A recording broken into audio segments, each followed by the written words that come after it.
ಜನಮೇಜಯ, ಜಾತಿ ವರ್ಣ ಮೊದಲಾದವುಗಳು ಅನುಸರಿಸಬೇಕಾದ ವಿವಿಧ ಧರ್ಮ ಅಂದರೆ ಕರ್ತವ್ಯಗಳನ್ನು ಸಾಂಗೋಪಾಂಗವಾಗಿ ಮಾರ್ಕಂಡೇಯ ಮುನಿಗಳು ಧರ್ಮರಾಜನಿಗೆ ವಿವರಿಸುತ್ತಾರೆ. ಧರಣಿಪತಿಗೆ ಜಾತಿ ವರ್ಗದ ಪರಮ ಧರ್ಮದ ಸಾರವಿದನ್ ಆಚರಿಸಿ ಸಿದ್ಧಿಯ ನೈದಿದನ ಪಿತೃಮಾತೃಭಕ್ತಿಯನೀ. ಮುಖ್ಯವಾಗಿ ಜನ್ಮ ಕೊಟ್ಟ ತಾಯಿ ತಂದೆಯರಿಗೆ ಶುಶ್ರೂಷೆ ಮಾಡುವುದು ಪ್ರತಿಯೊಬ್ಬರ ಪ್ರಥಮ ಧರ್ಮ, ಆದ್ಯ ಕರ್ತವ್ಯ ಎಂಬುದನ್ನು ಒತ್ತಿ ಹೇಳಿ, ಕೇವಲ ಮಾತಾಪಿತೃ ಸೇವೆಯಿಂದಲೇ ಒಬ್ಬಾತ ಹೇಗೆ ಋಷಿ ಮುನಿಗಳು, ಯೋಗಿಗಳು, ಜ್ಞಾನಿಗಳು ಪಡೆಯುವ ಸಿದ್ಧಿಯನ್ನ ಪಡೆದ ಎಂಬುದಕ್ಕೆ ಧರ್ಮವ್ಯಾಧ ಎಂಬುವನ ಕಥೆಯನ್ನ ಮಾರ್ಕಂಡೇಯ ಮಹರ್ಷಿ ಧರ್ಮನಂದನಾದಿಗಳಿಗೆ ತಿಳಿಸುತ್ತಾರೆ.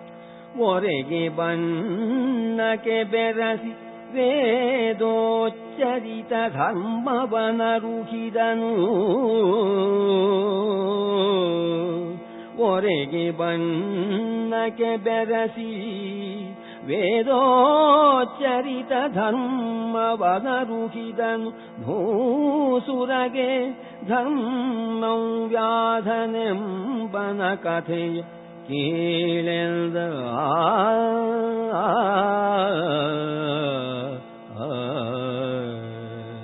ಕುಟುಂಬದಲ್ಲಿ ಹೆಂಡತಿಯ ಪಾತ್ರ, ತಾಯಿ ತಂದೆಯರ ಸ್ಥಾನಮಾನ, ಮಕ್ಕಳು ತಾಯಿ ತಂದೆಯರನ್ನು ಹೇಗೆ ಕಾಣಬೇಕು, ಇವೆಲ್ಲ ಬಹಳ ಮುಖ್ಯ. ತಾಯಿಯೇ ಎಲ್ಲಕ್ಕಿಂತ ಮೇಲು ಎಂದು ಕೆಲವರು ಅಭಿಪ್ರಾಯಪಟ್ಟರೆ, ಇನ್ನು ಕೆಲವರು ತಂದೆಯು ಮೇಲು ಎನ್ನುತ್ತಾರೆ. ಹೊತ್ತು ಹೆತ್ತು ಸಾಕಿ ಸಲಹುವ ಗುರುತರ ಜವಾಬ್ದಾರಿಯೂ ತಾಯಿಯದು. ತಂದೆ ತಾಯಿಯರು ಮಕ್ಕಳ ಶ್ರೇಯೋಭಿವೃದ್ಧಿಗಾಗಿ ಅನವರತ ಶ್ರಮ ಪಡುತ್ತಾರೆ ಎಂದೇ ಉಪನಿಷತ್ತು ಮಾತೃದೇವೋಭವ ಪಿತೃದೇವೋಭವ ಎಂದು ಘೋಷಿಸಿದೆ. ಇಂತಹ ಹಿತೈಷಿ ತಾಯಿ ತಂದೆಯರ ಇಚ್ಛೆಯನ್ನ ಈಡೇರಿಸದೇ ಇರುವ ಮಕ್ಕಳು ಅಧರ್ಮ ಆಚರಿಸದಂತೆ ಆಗುತ್ತದೆ, ಕರ್ತವ್ಯ ಲೋಪ ಆಗುತ್ತದೆ. ಇಂಥ ತಾಯಿ ತಂದೆಯರ ಅಭಿಲಾಷೆಯನ್ನು ಪೂರೈಸುವವರು ಧರ್ಮಜ್ಞ ಮಕ್ಕಳು ಎನಿಸಿಕೊಳ್ಳುತ್ತಾರೆ. ಇಂಥವರ ಧರ್ಮವೇ ಇವರನ್ನ ಕಾಪಾಡುತ್ತದೆ. ಯಾರು ತಮ್ಮ ಪಾಲಿನ ಕರ್ತವ್ಯವನ್ನ ಅಂದರೆ ಧರ್ಮವನ್ನ ತಪ್ಪದೆ ಆಚರಿಸುತ್ತಾರೋ ಅಂತಹವರನ್ನು ಮಾತ್ರವೇ ಅವರ ಧರ್ಮವು ಕಾಪಾಡುತ್ತದೆ. ಧರ್ಮೋ ರಕ್ಷತಿ ರಕ್ಷಿತಃ. ಇದಕ್ಕೆ ಒಬ್ಬನ ಉದಾಹರಣೆಯನ್ನ ಮಾರ್ಕಂಡೇಯ ಮಹರ್ಷಿಗಳು ಧರ್ಮರಾಜನಿಗೆ ಹೇಳುತ್ತಾರೆ. ಮಹಾಭಾರತದಲ್ಲಿ ಬರುವ ಅಸಂಖ್ಯ ನಿಜ ಸಂಗತಿಗಳಲ್ಲಿ ಇದೂ ಒಂದು. ಒರೆಗೆ ಬಣ್ಣಕ್ಕೆ ಬೆರಸಿ ವೇದೋಚ್ಚರಿತ ಧರ್ಮವನರುಹಿದನು. ಭೂಸುರಗೆ ಧರ್ಮಂ ವ್ಯಾಧನೆಂಬನ ಕಥೆಯ ಕೇಳೆಂದ.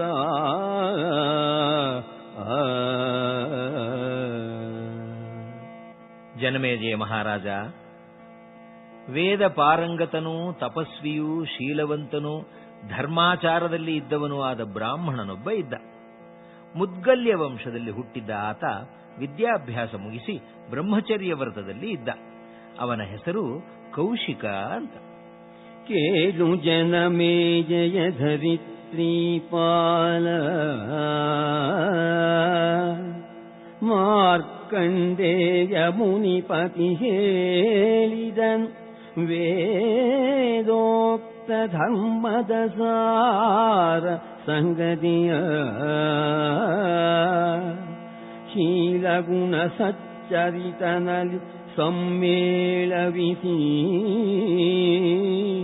ಶೀಲಗುಣ ಸಚ್ಚರಿತನಲ್ಲಿ ಸಮ್ಮೇಳವಿಸಿ ಮುದ್ಗಲ್ಯವಂಶ ವಿಶಾಲನೊಬ್ಬನು ವಿಪ್ರನಿದ್ದನು ಬ್ರಹ್ಮಚರ್ಯದಲ್ಲಿ.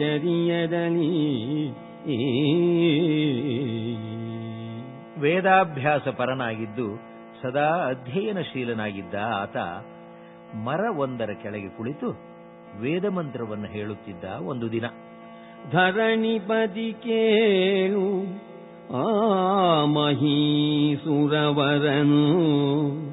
ವೇದಾಧ್ಯಯನ ಪರನು ಅನವರತ ವಿದ್ಯಾಭ್ಯಾಸಶೀಲನು. ವನದಲೊಂದು ದಿನ ಮರದ ಮೊದಲಲಿ ವೇದಾಧ್ಯಯನ ವೇದ ಪಾಠದಲ್ಲಿರೇ. ಹಾಗೆ ಇರುವಾಗ ಮೇಲೆ ಕೊಂಬೆಯ ಮೇಲೆ ಇದ್ದ ಪಕ್ಷಿಯೊಂದು ಮಲ ವಿಸರ್ಜಿಸಿದ್ದು ಈ ಬ್ರಾಹ್ಮಣನ ತಲೆಯ ಮೇಲೆ ಬಿದ್ದಿತು. ಮಹೀರುಗದಗ್ರದಲ್ಲಿ ಸಂಚರಿಸುತ್ತಿಹ ಖಗವಿಷ್ಠ ಬಿದ್ದುದು ಮೇಲೆ ಭೂಸುರ. ಬ್ರಾಹ್ಮಣ ತಲೆ ಎತ್ತಿ ಕೋಪಗೊಂಡು ಕಿಡಿ ಕಾರುವವನಂತೆ ರೋಷಜ್ವಾಲೆಯಲ್ಲಿ ಆ ಪಕ್ಷಿಯನ್ನು ನೋಡಿದ. ಮೇಲೆ ನೋಡಿದಡೆ ಅಧಿಕ ರೋಷಜ್ವಾಲೆಯಲಿ ಗರಿಸಿದು ಧರಣಿಯ ಮೇಲೆ ಬಿದ್ದುದು ವಿಹಗವು ಈತನ ಮುಂದೆ ತನು ಬೆಂದು. ತಕ್ಷಣವೇ ಆ ಪಕ್ಷಿಯು ದಗ್ಧವಾಗಿ ಅವನ ಮುಂದೆ ನೆಲದ ಮೇಲೆ ಬಿದ್ದಿತು. ಆ ಬ್ರಾಹ್ಮಣನಿಗೆ ವ್ಯಸನವಾಯಿತು. ಪಕ್ಷಿಯ ಮೇಲೆ ಕನಿಕರ ಮೂಡಿತು. ಅಯ್ಯೋ, ಅಕಾರ್ಯಂ ಕೃತವಾನ್ ಅಸ್ಮಿ ರೋಷರಾಗ ಬಲಾತ್ಕೃತ. ರಾಗದ್ವೇಷಗಳಿಗೆ ಬಲಿಯಾಗಿ ಇಂತಹ ಅಕಾರ್ಯ ಮಾಡಿಬಿಟ್ಟೆನಲ್ಲ ಎಂದು ಮರುಗಿದ, ಪಶ್ಚಾತ್ತಾಪಗೊಂಡ. ನೀಲೆಯಲಿ ಭೂದೇವನು ಅಲ್ಲಿ ಮೇಲೆ ಭಿಕ್ಷಾಟನಕ್ಕೆ ಭೂಸುರರಾಲಯದ ಹಂತಿಯಲಿ ಹೊಕ್ಕನು ರಾಯ ಕೇಳೆಂದ. ಸ್ನಾನಾದಿಗಳನ್ನು ಮುಗಿಸಿಕೊಂಡು ಪರಿಚಯವಿದ್ದ ಸಮೀಪದ ಗ್ರಾಮವೊಂದಕ್ಕೆ ಭಿಕ್ಷೆ ಬೇಡಲು ಹೋದ ಕೌಶಿಕ ಬ್ರಾಹ್ಮಣ. ಒಂದು ಮನೆಯಲ್ಲಿ ಭಿಕ್ಷಕೋ ಸುಗನಿಂದನು, ಒಂದು ಮನೆಯಲ್ಲಿ ಭಿಕ್ಷಕೋ ಸುಗನಿಂದನು. ಮನೆಯೊಂದರ ಮುಂದೆ ನಿಂತು, ತಾಯಿ ಭಿಕ್ಷೆ ನೀಡಿ, ಭವತಿ ಭಿಕ್ಷಾಂ ದೇಹಿ ಎಂದು ಕೂಗಿ ಬೇಡಿದ. 2-3 ಬಾರಿ ಕೂಗಿದ. ಮನೆಯೊಳಗೆ ಗೃಹ ಕೆಲಸದಲ್ಲಿ ನಿರತಳಾಗಿದ್ದ ಆ ಗೃಹಿಣಿ ಸ್ವಲ್ಪ ನಿಲ್ಲಬೇಕು ಎಂದು ಹೇಳಿ ಒಳಕ್ಕೆ ಹೋಗಿ ತಾನು ಮಾಡುತ್ತಿದ್ದ ಕೆಲಸವನ್ನು ಮುಗಿಸಲು ಮುಂದುವರಿಸಿದಳು. ಅಷ್ಟರಲ್ಲಿ ಅವಳ ಪತಿ ಮನೆಗೆ ಬಂದ. ಪತಿ ಶುಶ್ರೂಷೆಯಲ್ಲಿ ತೊಡಗಿ ಆತನಿಗೆ ಊಟಕ್ಕೆ ಬಡಿಸಿದಳು. ಮಹಾಪತಿವ್ರತೆ ಆಕೆ, ಸಾಧು, ಸುಶೀಲೆ, ಸಚ್ಚರಿತ್ರಳು, ಪತಿಯ ಅನುವರ್ತಿ, ಇಂದ್ರಿಯಗಳ ಮೇಲೆ ಹತೋಟಿ ಇಟ್ಟಿದ್ದವಳು. ಪತಿ ಶುಶ್ರೂಷೆಯಲ್ಲಿ ಇದ್ದಾಗ ಥಟ್ಟನೆ ಹೊರಗೆ ಭಿಕ್ಷೆ ಬೇಡಿ ನಿಂತಿದ್ದ ಬ್ರಾಹ್ಮಣನ ನೆನಪಾಯಿತು. ತಕ್ಷಣವೇ ಆ ಮನೆಯಾಕೆ ಭಿಕ್ಷವ ತಂದ ಬೆನು ನಿಲ್ಲೆನುತ ಪತಿ ಪರಿಚರ್ಯೆಯನು ಮಾಡಿ ತಂದು ಭಿಕ್ಷವ ಹಿಡಿಯನ. ಹಿಡಿ ಎಂದು ಆಕೆ ಹೇಳೋಣ, ಆ ಬ್ರಾಹ್ಮಣ ಕೋಪದಿಂದ ಆಕೆಯನ್ನು ದೂರು ದೂರು ದೂರು. ಹಿಡಿ ಎಂದು ಆಕೆ ಹೇಳೋಣ, ಆ ಬ್ರಾಹ್ಮಣ ಕೋಪದಿಂದ ಆಕೆಯನ್ನು ದೂರು ದೂರು ದೂರು ನೋಡುತ್ತಾ, ಗೃಹಿಣಿ, ಭಿಕ್ಷೆಗೆ ಬಂದ ನನ್ನನ್ನು ಬಾಗಿಲಲ್ಲೇ ನಿಲ್ಲಿಸಿ ಕಾಯಿಸಿದೆ, ಮುಂದಿನ ಮನೆಗೆ ಹೋಗದಂತೆಯೂ ಮಾಡಿದೆ, ನ್ಯಾಯವೇ ಇದು? ಬಹಳ ಚೆನ್ನಾಗಿದೆ ಎಂದು ಬಿರುಸಾಗಿ ಕೇಳಿದ್ದಕ್ಕೆ, ದ್ವಿಜನಂದು ಮುನಿರೀಕ್ಷಿಸಿದೊಡೆ ಆ ಸತಿಯೆಂದಳು. ಎಲೆ ಮರುಳೇ ಕುಜಾಗ್ರದ ವಿಹಗನಲ್ಲೆಂದು.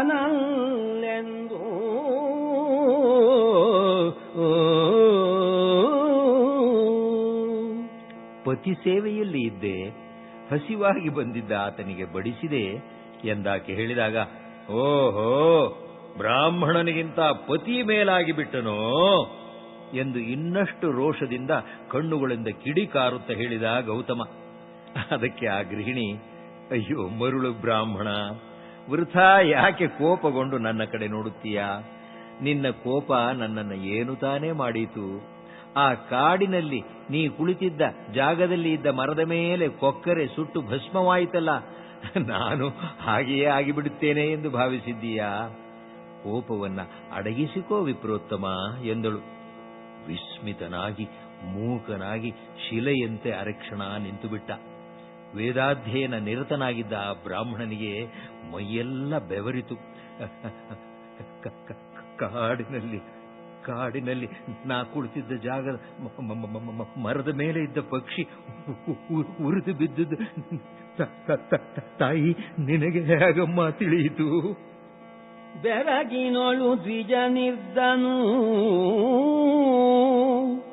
ಇದನೆಂತರಿತಳೆನುತ ಬೆರಗಿನೊಳು ದ್ವಿಜ ನಿರ್ದನು ಎಲೆ ವಿಪ್ರ ನಿಗಮವನರಿಯೇ ಧರ್ಮ ರಹಸ್ಯ ತತ್ವದ ಸಾರ ಸಂಗತಿಯ.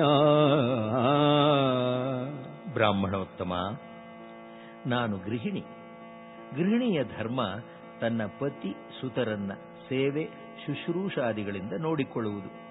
ನನಗೆ ತಿಳಿದ ಮಟ್ಟಿಗೆ ನಾನದನ್ನು ಮಾಡುತ್ತಿದ್ದೇನೆ. ಈ ಪಾತಿವ್ರತ್ಯ ಧರ್ಮವೇ ನನ್ನನ್ನ ನಿನ್ನ ಕೋಪದಿಂದ ಕಾಪಾಡಿದೆ. ಇಂಥವರು ಧನ್ಯರು ಅನ್ನುತ್ತದೆ ಶಾಸ್ತ್ರ.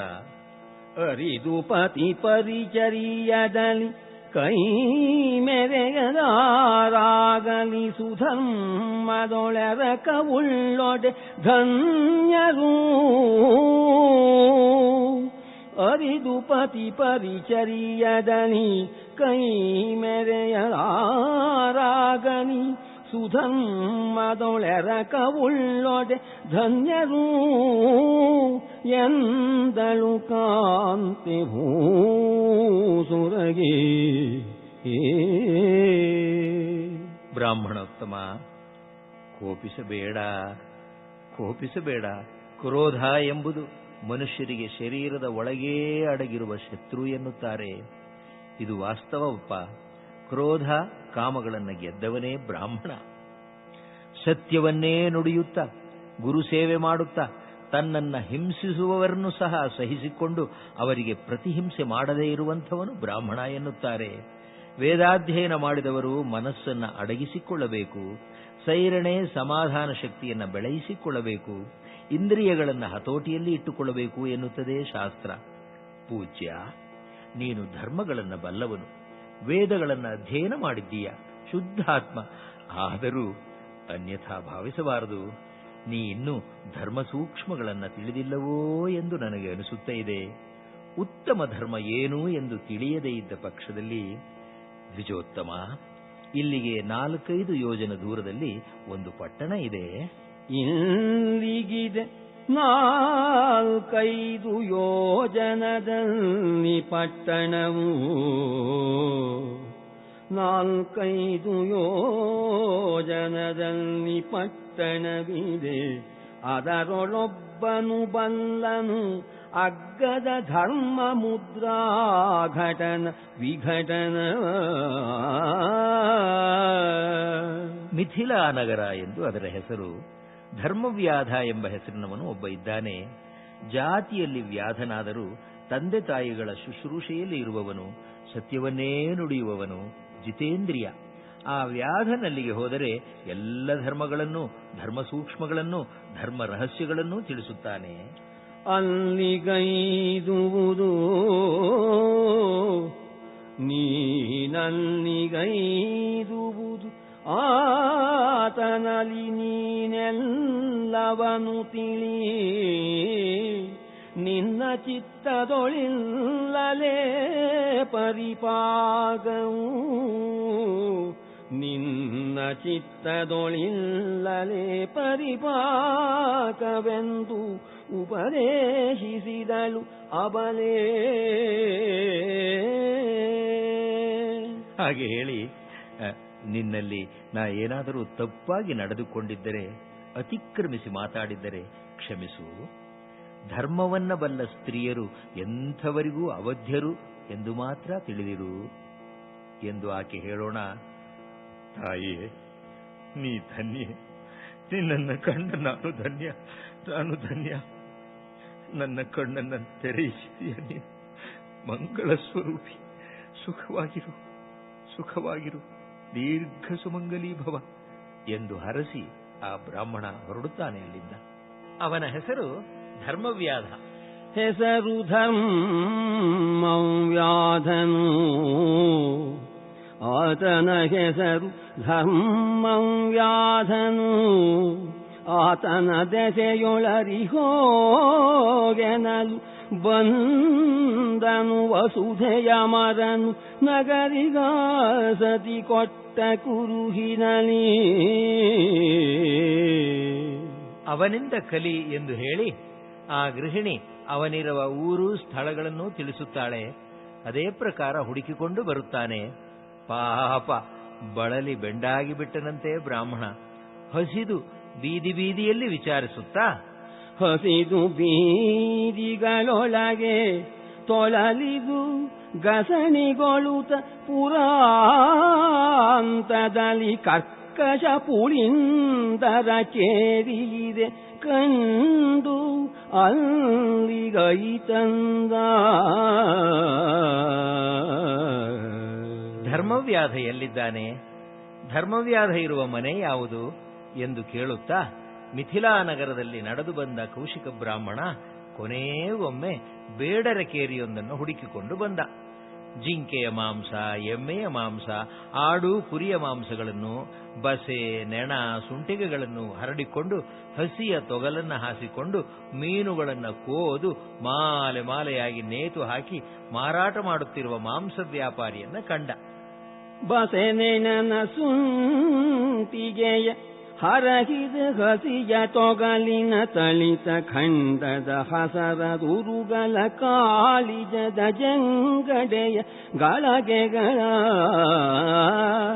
ಬಸೆಯ ಹರವಿಯ ಸಾಲ ತೊರಳೆಗೆ ಬೆಸಳಿಗೆಯ ಕುರಿದಲೆಯ ಹಂತಿಯ ಕುಸುರಿದಲುವಿನ ಕೋದ ಮೀನಂಗಡಿಯಲೈದಂದ. ಕೊಳ್ಳುವ ಜನ ಅಂಗಡಿ ಮುಂದೆ ಮುತ್ತಿಕೊಂಡಿದ್ದರು. ಅಲ್ಲಿಗೆ ಹೋಗಲು ಅವಕಾಶವಾಗದೆ ದೂರದಲ್ಲಿ ಒಬ್ಬನೇ ನಿಂತುಕೊಂಡಿದ್ದ ಬ್ರಾಹ್ಮಣ. ಅಷ್ಟರಲ್ಲಿ ದೂರದಲ್ಲಿದ್ದ ಬ್ರಾಹ್ಮಣನನ್ನು ಕಂಡ ಧರ್ಮವ್ಯಾಧ ತಾನೇ ಆತ ಇದ್ದಲ್ಲಿಗೆ ಓಡಿ ಬಂದ.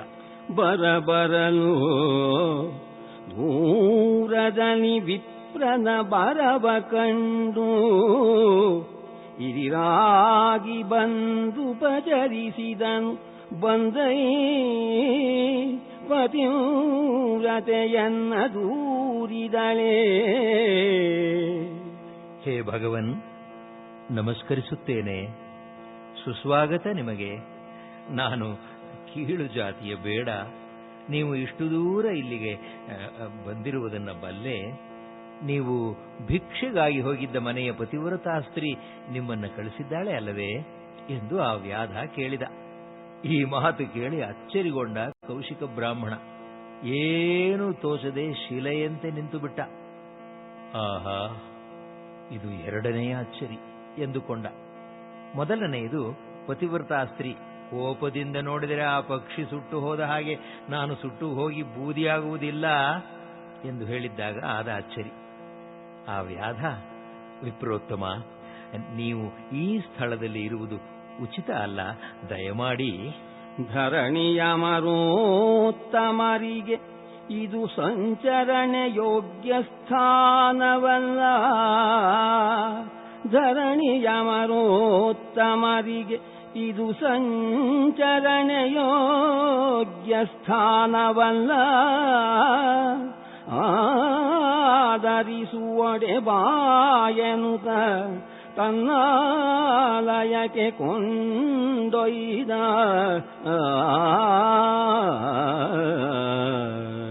ಎಂದು ಹೇಳಿ ತನ್ನ ಮನೆಗೆ ಕರೆದುಕೊಂಡು ಹೋದ. ಕೈಕಾಲು ಮುಖ ತೊಳೆಯಲು ನೀರು ಕೊಟ್ಟು ಮನೆಯ ಮುಂದಿನ ಪಡಸಾಲೆಯಲ್ಲಿ ಆಸನ ಕೊಟ್ಟು ಕೂರಲು ಕೇಳಿಕೊಂಡ. ಪಕ್ಕದ ಕೊಠಡಿಯಲ್ಲಿ ಮಂಚದ ಮೇಲೆ ಶಿಥಿಲವಾದ ದೇಹದ, ನಡುಗುವ ಮೈಯ, ನೆರೆತ ತಲಕೂದಲಿನ, ಗಲ್ಲ ಬತ್ತಿದ ನೆಗ್ಗಿದ ಅವಯವಗಳ, ಗುಳಿಬಿದ್ದ ಕಣ್ಣುಗಳ ವೃದ್ಧ ದಂಪತಿಗಳನ್ನ ಒಳಗೆ ಮಂಚದ ಮೇಲೆ ನಡುಗುವ ತಲೆಯ, ತೆರಳಿದ ಮೈಯ, ಬೆಳುಪಿನ ತಲೆ ನವಿರ, ತಗ್ಗಿದ ಶರೀರದ ನೆಗ್ಗಿದ ಅವಯವದ, ತಳಿತ ಸೆರೆಗಳ ಸಾರಿದ,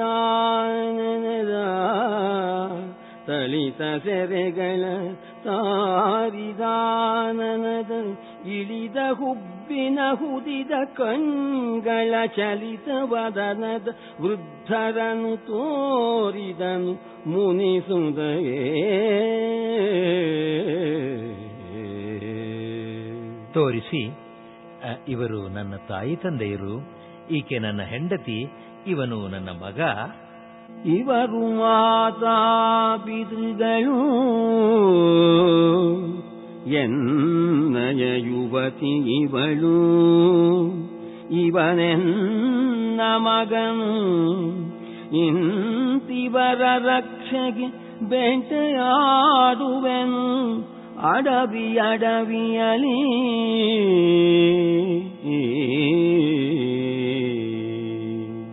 ಇವರುಗಳ ರಕ್ಷಣೆ ಪಾಲನೆಗಾಗಿ ನಾನು ಕಾಡುಗಳಲ್ಲಿ ಬೇಟೆಯಾಡುತ್ತೇನೆ. ಆದರೆ ಸ್ವಾಮಿ, ಪ್ರಾಣಿಗಳನ್ನು ಕೊಲ್ಲುವುದಿಲ್ಲ. ಇತರರಿಂದ ಕೊಲ್ಲಲ್ಪಟ್ಟ ಮೃಗಗಳ ಮಾಂಸಗಳನ್ನು ತರುತ್ತೇನೆ. ಕವಲುಗೋಲಲಿ ಮೃಗಗಣವ ಕೊಂದವನು ತಗೆನು, ಅಂಗಡಿಯಲವ ಮಾರುವೆನು. ಹಣದಾಸೆಯಿಂದ ಹೆಚ್ಚಿನ ಲಾಭ ಇಟ್ಟು ಮಾರುವುದಿಲ್ಲ ಎಂದು ಹೇಳಿದ. ಲೋಭವನಿಲ್ಲಿ ಮಾಡೆನು ವಿಪ್ರ ಕೇಳೆಂದ.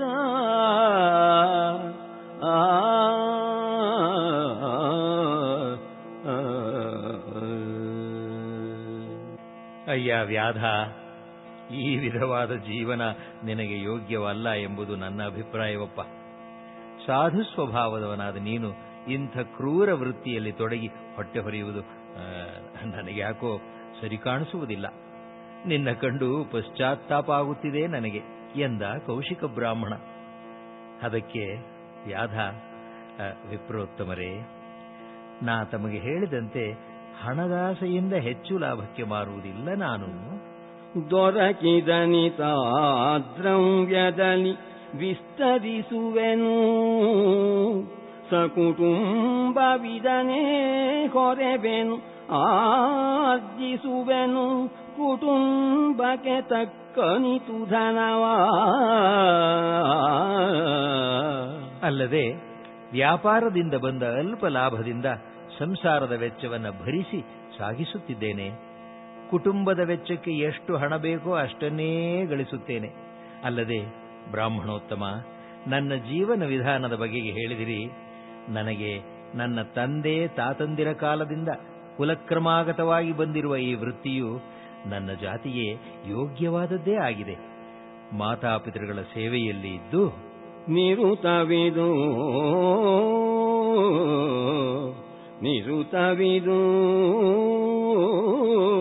ಮಾತಾಪಿತರ ಪರಿಚರ್ಯದಲ್ಲಿ ರಾಗಾದಿ ದೋಷಾಚರಣವದು ಮನವಜನ ಕಾಯದಲಿಲ್ಲ ತನಗೆಲ್ಲ.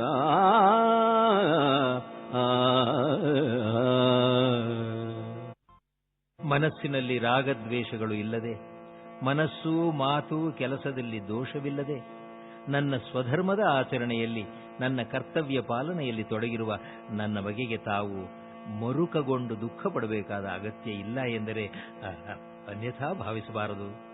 ಬಹಳ ವೃದ್ಧರಾದ ನನ್ನ ತಾಯಿ ತಂದೆಯರಿಗೆ ಶ್ರದ್ಧೆಯಿಂದ ಸೇವೆ ಶುಶ್ರೂಷೆ ಮಾಡುತ್ತಿದ್ದೇನೆ. ನನ್ನ ಜಾತಿ ಧರ್ಮದ ಈ ವೃತ್ತಿ ಭೂತಹಿಂಸೆ ಅನ್ನಿಸಿಕೊಳ್ಳುವುದಿಲ್ಲ. ಭೂತಹಿಂಸೆಯಿದಲ್ಲ, ಭೂತಹಿಂಸೆಯಿದಲ್ಲ, ನಮಗಿದು ಮಾತೃಪಿತೃ ರಕ್ಷಾರ್ಥವು. ಎಮ್ಮಯ ಜಾತಿ ಧರ್ಮವು ಮಾಂಸ ವಿಕ್ರಯ ಮೃಗವಧಾದಿಗಳು.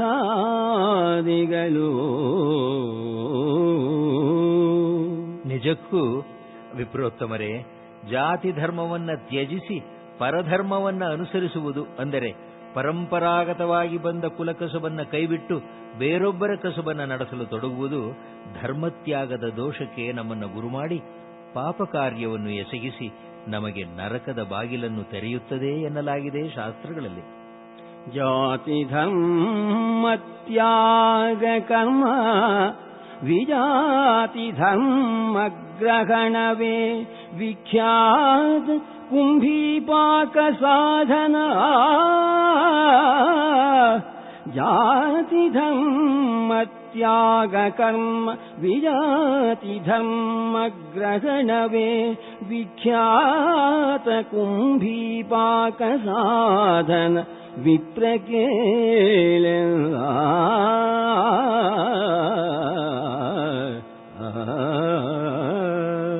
ವಿಪ್ರೋತ್ತಮ, ಸತ್ಯವನ್ನೇ ನುಡಿಯುತ್ತೇನೆ. ಯಾರೊಬ್ಬರ ಮೇಲೂ ನನಗೆ ಅಸೂಯೆ ಇಲ್ಲ. ನನ್ನ ಶಕ್ತಿಗೆ ತಕ್ಕಂತೆ ಕೇಳಿದವರಿಗೆ ನನ್ನಲ್ಲಿ ಇದ್ದುದನ್ನು ಕೊಡುತ್ತೇನೆ. ದೇವತೆಗಳಿಗೆ, ಅತಿಥಿಗಳಿಗೆ, ನನ್ನಲ್ಲಿ ಕೆಲಸ ಮಾಡುವ ಸೇವಕರಿಗೆ ಕೊಟ್ಟು ಮಿಕ್ಕದ್ದನ್ನು ನಾನು ಉಪಯೋಗಿಸಿಕೊಂಡು ಅದರಿಂದ ಜೀವನ ನಡೆಸುತ್ತೇನೆ. ಯಾರನ್ನೂ ನಿಂದಿಸುವುದಿಲ್ಲ. ಸುಳ್ಳು ಹೇಳುವುದು, ಪರರ ಸ್ವತ್ತನ್ನು ಅಪಹರಿಸುವುದು, ಪರನಿಂದೆ, ಆತ್ಮಸ್ತುತಿ ವಿದಧಭಾಯಿದಂ ಅನ್ಯವಿತ್ತಾಕೃತಿ ಪರಂ ವ್ಯಾಪಾದವು ಆತ್ಮಸ್ತುತಿ ಪರಸ್ತ್ರೀ ವ್ಯಸನವು ಅತ್ಯಾಚಾರ ಬಕವೃತ್ತಿ. ಪರಸ್ತ್ರೀಯರಲ್ಲಿ ಸುಖ ಪಡಬೇಕು ಎಂಬ ಬಯಕೆ, ಅತ್ಯಾಚಾರ, ಅನಾಚಾರ, ಭ್ರಷ್ಟಾಚಾರ, ತನ್ನಲ್ಲಿರುವ ಜವಾಬುದಾರಿಯನ್ನ, ತನ್ನ ಅಧಿಕಾರವನ್ನ ದುರುಪಯೋಗಪಡಿಸಿಕೊಳ್ಳುವುದು, ಮೋಸ ಮಾಡುವುದರಲ್ಲಿ ತೊಡಗುವ ಬಕವೃತ್ತಿ, ಒಳಗೊಂದು ಹೊರಗೊಂದು ವೇಷ ಹಾಕುವ ಡಾಂಬಿಕತನ, ಕೃತ ವಿನಾಶನ ದಂಭ ಹಿಂಸಾರತಿ ನಿಜಾನ್ವಯ ಧರ್ಮ ಕರ್ಮಚ್ಯುತಿಗಳಿವು ದೋಷಾಂಕುರಂಗಳು.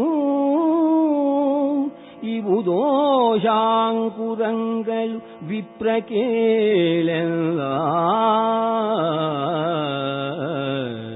ವಿಪ್ರೋತ್ತಮ, ಮೊದಲೇ ಹೇಳಿದಂತೆ ತಮಗೆ ಬಂದಿರುವ ಕರ್ತವ್ಯಗಳನ್ನು ತ್ಯಜಿಸಿ ತಮ್ಮದಲ್ಲದ ವೃತ್ತಿಧರ್ಮದಲ್ಲಿ ತೊಡಗುವುದು ದೋಷಗಳು ಎಂದು ಶಾಸ್ತ್ರಗಳು ಸಾರುತ್ತವೆ. ದ್ವಿಜೋತ್ತಮ, ನನ್ನ ಅಲ್ಪಮತಿಗೆ ತಿಳಿದಂತೆ ಒಂದೊಂದು ವರ್ಣದವರಿಗೂ ಅವರವರ ಧರ್ಮವಿರುತ್ತದೆ. ಅದರ ಪಾಲನೆಯೇ ಅವರ ಸದ್ಧರ್ಮಾಚರಣೆ.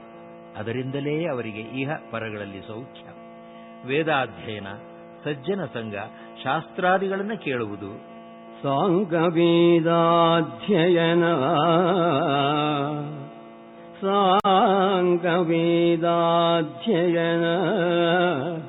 ಸಜ್ಜನ ಸಂಗ ಶಾಸ್ತ್ರಶ್ರವಣ ತೃಷ್ಣಾಭಂಗ ಯಜನಾಧ್ಯಾನ ಮೌನಂ ವ್ರತ ಸದಾಚಾರ. ಜಪ ಧ್ಯಾನಾದಿಗಳ, ಮೌನವ್ರತ ಸದಾಚಾರಗಳ, ಮಾಂಗಲಿಕ ಕರ್ಮಗಳ ಆಚರಣೆ ಅಂದರೆ ಮಂಗಳ ಕರ್ಮಗಳನ್ನೇ ಮಾಡುವುದು. ಮಾಂಗಲಿಕ ಕರ್ಮಾಭಿಯೋಗ ಕುಲಾಂಗನಾರತಿ ಆತ್ಮಚಿಂತೆ ಪರಾಂಗನ ವೈ ಮುಖ್ಯವಿವು ಸದ್ಧರ್ಮಗತಿಯಂದ.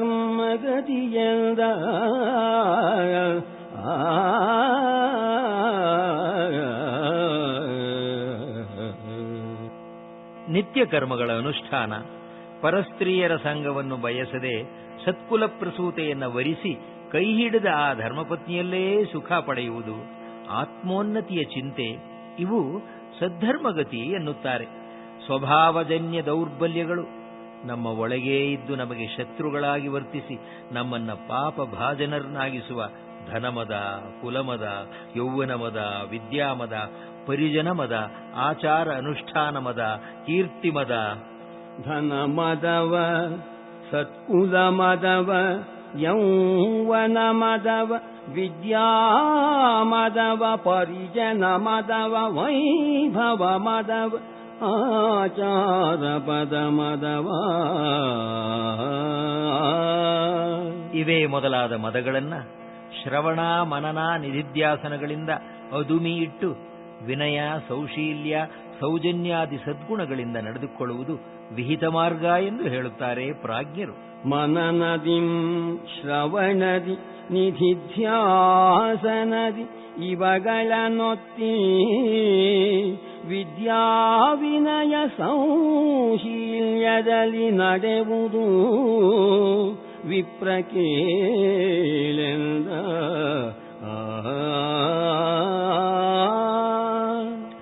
ದ್ವಿಜೋತ್ತಮರೇ, ನೀವು ಜಾತಿಯಲ್ಲಿ ಉತ್ತಮ ಜಾತಿಯವರು. ಅಧ್ಯಯನ, ಅಧ್ಯಾಪನ, ಜಪ ತಪಾದಿಗಳು ಇವು ನಿತ್ಯ ಧರ್ಮ. ನಾವು ಜಾತಿವಿಹೀನರು, ಕೀಳು ಜಾತಿಯವರು. ಚಿತ್ತಶುದ್ಧಿಯಿಂದ ನಮ್ಮ ಕರ್ತವ್ಯವನ್ನ ನಾವು ಆಚರಿಸುತ್ತೇವೆ. ನೀವು ಜಾತಿಗಳಧಿಕತರರು, ಇಂದಾವು ಜಾತಿ ವಿಹೀನರಾಗಿಯೇ ಭಾವಶುದ್ಧಿಯಲೇ ಸ್ವಧರ್ಮಾಚಾರ ಮಾರ್ಗದಲ್ಲಿ. ಆದರೆ ಇದರಲ್ಲಿ ಯಾವ ಕೊರತೆಯೂ ದೋಷವೂ ಹೀನಾಯಕರವೂ ಇಲ್ಲ ವಿಪ್ರೋತ್ತಮ. ದೇವದ್ವಿಜರಲ್ಲಿ, ಗುರು ಹಿರಿಯರಲ್ಲಿ, ತಾಯಿ ತಂದೆಯರಲ್ಲಿ ನಾವು ಸಂಭಾವಿತರಾಗಿದ್ದೇವೆ. ಆವುದು ನಯವಿಲ್ಲವೂ, ಆವುದು ನಯವಿಲ್ಲವೂ ಈ ದ್ವಿಜ ದೇವ ಗುರು ಪರಿಚರ್ಯದಲ್ಲಿ ಸಂಭಾವಿತರು ನಾವಾದೆವು ಎಮ್ಮನು ನೋಡಿ ನಡೆಯೆಂದ.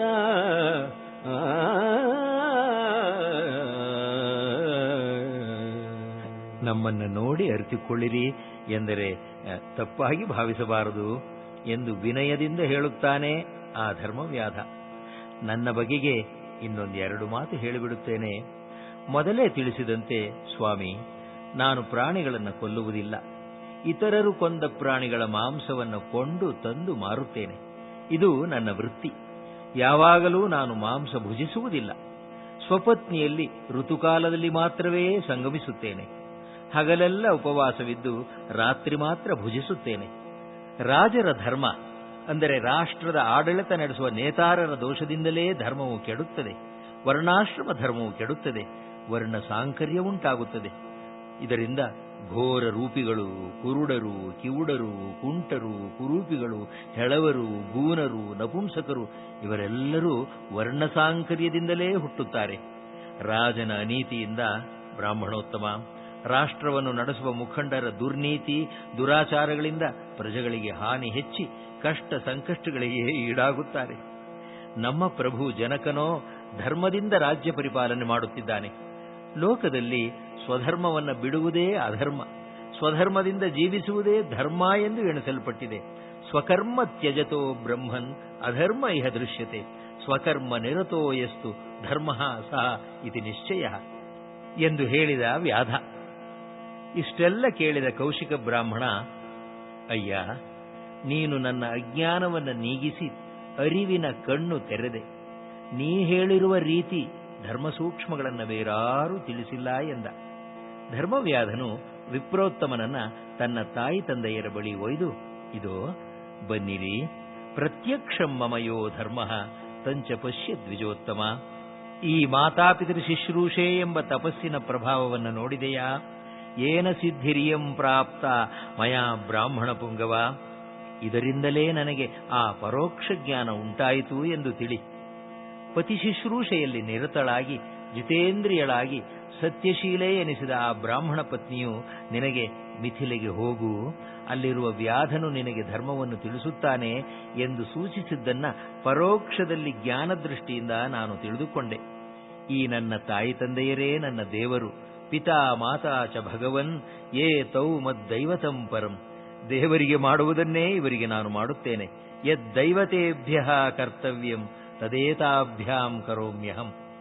ನಿನ್ನನ್ನ ನನ್ನಲ್ಲಿಗೆ ಕಳಿಸಿದ ಆ ಸತೀಮಣಿಯು ತನ್ನ ಪಾತಿವ್ರತ್ಯ ಮಹಿಮೆಯಿಂದಲೇ ನಿನಗಾದುದನ್ನು ತಿಳಿದುಕೊಂಡು ನಿನ್ನ ಕ್ಷೇಮಕ್ಕಾಗಿಯೇ ನನ್ನಲ್ಲಿಗೆ ಕಳಿಸಿದ್ದಾಳೆ. ಯತ್ತದಾತ್ವಂ ದ್ವಿಜಶ್ರೇಷ್ಠ ತಯೋಕ್ತೋ ಮಾಂ ಪ್ರತಿಪ್ರಭೋ ದೃಷ್ಟಮೇವ ತಯಾ ಸಮ್ಯಕ್ ಏಕಪತ್ನ್ಯ ನ ಸಂಶಯ. ದ್ವಿಜೋತ್ತಮ, ನೀವು ತಪ್ಪಾಗಿ ಭಾವಿಸದೇ ಇದ್ದರೆ ನಿಮ್ಮ ಹಿತಕ್ಕಾಗಿ ನಿಮ್ಮ ಬಗೆಗೆ ನನಗೆ ಗೋಚರಿಸಿರುವ ಒಂದೆರಡು ಸಂಗತಿಗಳನ್ನು ಹೇಳಿಬಿಡುತ್ತೇನೆ. ನೀವು ನಿಮ್ಮ ತಂದೆ ತಾಯಿಯರನ್ನು ಸರಿಯಾಗಿ ಆಚರಿಸಲಿಲ್ಲ. ಅವರ ಅನುಮತಿ ಪಡೆಯದೆಯೇ ವೇದಾಧ್ಯಯನ ಮಾಡಲು ನಿಮ್ಮ ಮನೆಯನ್ನು ಬಿಟ್ಟು ಹೊರಟು ಬಂದಿದ್ದೀರಿ.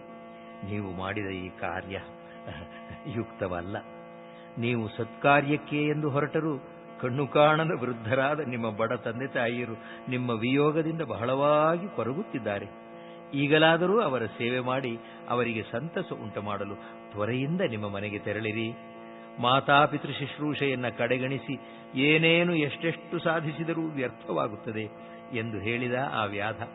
ಈ ಪರಿಯಲ್ಲಿ ಉರು ಧರ್ಮ ಕಥನಾಳಾಪದಲ್ಲಿ ಈ ಪರಿಯಲಿ ಉರು ಧರ್ಮ ಕಥನಾಳಾಪದಲ್ಲಿ ಮುನಿಸುತಗಿ ಸಂದೇಹಾಪನೋದ ಬಗೈದು ತಿಳುಹಿದ ನಾಮಹೀಸುರನ.